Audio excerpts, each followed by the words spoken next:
আমাৰ সাধাৰণতে দেখা যায় যে আমাৰ মন্ত্ৰীসকলৰ আবাস আৰু সিনিয়ৰ গভৰ্ণমেণ্ট অফিচাৰসকলৰ আবাস বা সেক্ৰেটাৰিয়েটৰ কৰ্মচাৰীসকলৰ আবাসত ইলেক্ট্ৰিচিটি বিল ইমান দিনে চৰকাৰে দি আছিল।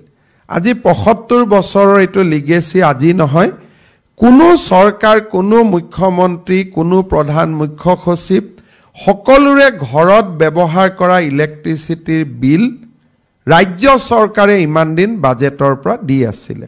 ইতিমধ্যে আমি ১ জুলাইৰ পৰা প্ৰযোজ্য হোৱাকৈ আমি সিদ্ধান্ত লৈছো যে এতিয়াৰ পৰা মুখ্যমন্ত্ৰী হওক, মন্ত্ৰীসকলে হওক, সিনিয়ৰ অফিচাৰসকলে হওক, আমি আমাৰ ইলেক্ট্ৰিচিটিৰ বিলখন আমি দিম, যাতে আমি নিদিয়াৰ কাৰণে ইলেক্ট্ৰিচিটি বোৰ্ডৰ যি ক্ষতি হয় সেই ক্ষতিৰ বিনিময়ত তেওঁলোকে যাতে বিদ্যুতৰ মাচুল বৃদ্ধি কৰিব নালাগে।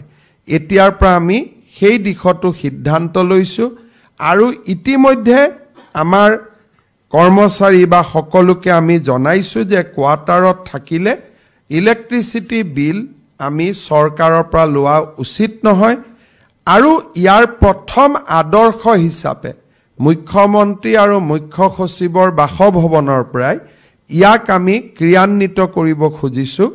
আজিলৈকে ৭৫ বছৰে মোৰ আগত অসমৰ যিমান মুখ্যমন্ত্ৰী হ'ল বা ময়ো ৩টা বছৰ ইলেক্ট্ৰিচিটি বিল মই ফ্ৰী লৈ আছিলোঁ। ময়ো নাজানিছিলোঁ। এদিন আলাপ আলোচনাত ফটক কৰি ওলালে যে ইয়াৰ বিলটো অমুক হেডৰ পৰা দিয়া হয়। আমি নিৰ্দেশ কৰিছিলোঁ, এতিয়া মিটাৰ টিটাৰ তেওঁলোকে লগালে। ১ জুলাইৰ পৰা আমি নিজৰ ঘৰৰ বিল আমি নিজে দিয়া আৰম্ভ কৰিম। ইও আমাৰ ইলেক্ট্ৰিচিটি বোৰ্ডক যথেষ্ট সহায় কৰিব বুলি মই